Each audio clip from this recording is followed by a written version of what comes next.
कि अब की जीत के परचम, अब की जीत के परचम भैया के लहरावे के बा, संसद बनावे के बा हो।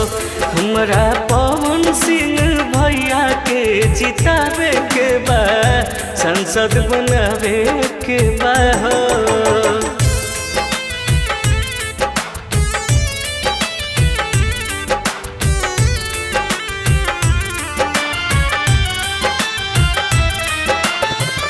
टिकी न केहू सुना भैया अब की बारी, कहे सगरो फैन कहे बिनती बारी।